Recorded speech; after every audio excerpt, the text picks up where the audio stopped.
Aktivitas pariwisata di Bali semakin melenceng dari rohnya dan bahkan sempat dihebohkan dengan wacana pariwisata syariah. Menghadapi situasi ini, Bali harus tetap konsisten menerapkan pariwisata budaya sebagai satu-satunya roh pariwisata Bali. Menurut Akademisi Pariwisata Universitas Udayana Ide Bagus Suryawan, pariwisata Bali harus kembali kepada apa yang menjadi konsen pariwisata Bali yang telah menjadi kesepakatan komponen pariwisata Bali terdahulu.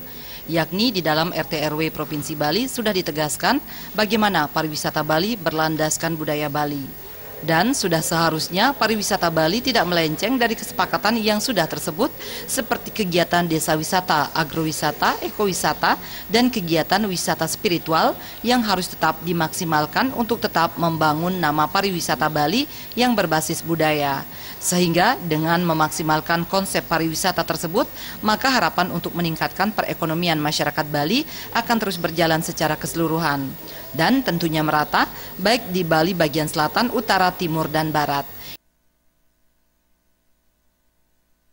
Kita harus kembali mengacu kepada apa yang menjadi concern atau yang menjadi kesepakatan kita. Di dalam RT/RW Provinsi Bali itu sudah ditegaskan bahwa bagaimana perkembangan pariwisata Bali kita itu berlandaskan budaya Bali. Jadi kita seharusnya tidak boleh keluar dari sana. Dan kegiatan-kegiatan pariwisata yang kita lakukan itu tidak jauh menyimpang dari kegiatan desa wisata, kegiatan agrowisata, kegiatan ekowisata, dan kegiatan-kegiatan wisata spiritual dan wisata lainnya yang tetap terframe dalam budaya Bali.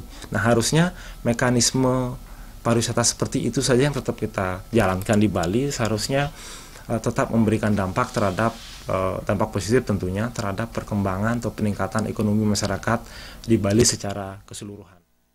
Ide Bagus Suryawan menambahkan, Bali harus mulai mengambil langkah bijak, yakni dengan menseleksi wisatawan yang akan berkunjung ke Bali.